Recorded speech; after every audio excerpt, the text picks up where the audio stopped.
So, this is my kitty, Louie, and Louie is diabetic. Feline diabetes happens to a lot of cats, and a lot of people don't know how to deal with their kitty. Mine's a little special because he'll sit on his back, as you can see, and he's already licking his paw because he likes Vaseline, and I put Vaseline on his paw for him because it keeps him happy. Ooh, I gotta get all the stuff out.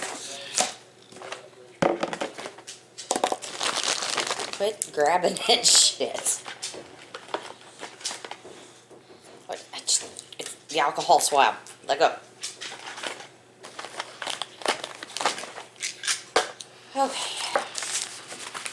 So, a lot of vets will tell you that you don't need to test. You just give them the insulin they've told you to give them. And that's all well and good if that's what you want to do. I felt like that was wrong because I wouldn't give my child insulin without making sure that his numbers were okay, so why would I do it to my cat? And like I said, my cat is not normal. This is not normal. I don't know what's wrong with him. But it makes it easy to test him. So, this is the secret. Petroleum jelly. He really, really likes it. See his foot sticking up here? So, this is how I test. You might have to do it different. You might have a cat that's not nearly as, weird as mine. Okay, so I put some on his paw, which doesn't hurt him at all, actually helps him with his pottying. And if he has hairballs or whatever.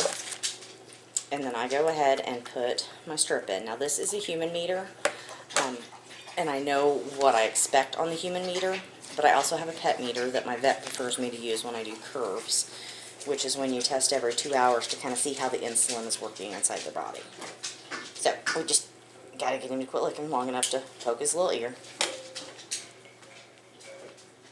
And then we get a little drop of blood, and we just bloop it right on there.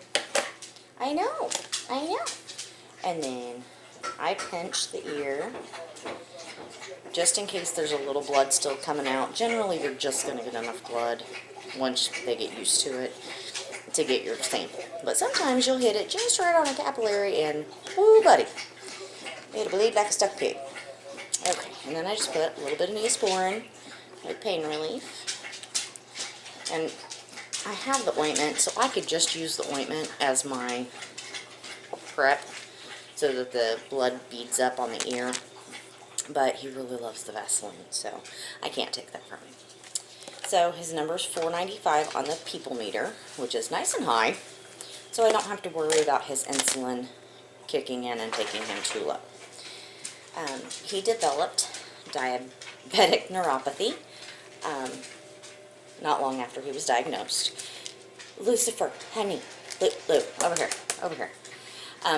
So I got Zobaline, and it is, you have to order it, but it's specifically for diabetic cats, and it can help along with balancing their diabetes and their numbers. The better their numbers, the less neuropathy they should have. But this pill can helped work with his body, and I mean, he was so bad that he was walking on his hocks. He didn't at all stand on his toes like he was supposed to. He couldn't jump. He couldn't climb very well. So it worked for us. I've heard it doesn't always work for everybody, but we got fortunate. It's kind of costly, but seems to be worth it for us. And it has 0 flavor, so I just crush it up in just a little scoop of the wet food, and then mix it up, and he eats it up, and he thinks he's getting a special treat. Okay, now that we've checked his blood sugars, and I have mixed up his wet food with some water, just to make sure he gets all the water he needs, now we're going to get his insulin ready for his injection.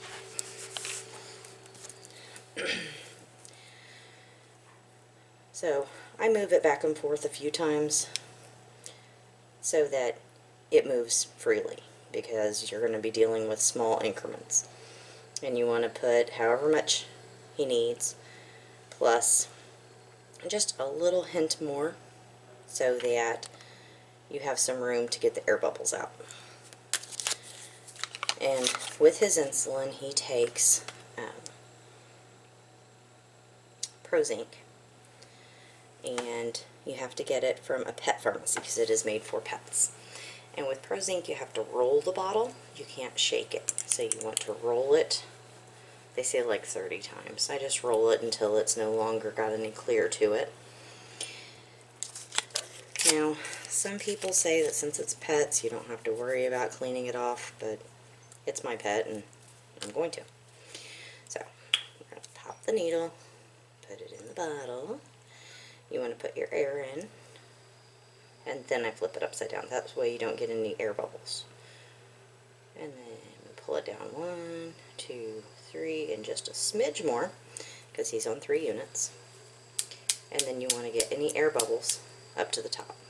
And then you just, ever so slowly, push it up. And I keep these fingers here and push against them so that I don't push it too fast and then I have to add more and it's a whole big back and forth mess. And then you want to cap it to keep everybody safe. I go ahead and wipe the top of my bottle again, because why not? I'm OCD. And now we'll go do the injection. Okay, so here we are. There's Mr. Lou. He is eating his food. So I'm going to drop it. Okay, so I'm going to come, and I'm going to pet him, and then I'm going to tend to the skin, go into the tent, gently put it in. He doesn't care for it very much. Rub a little bit, and he goes back to eating. That's just how stressful it is.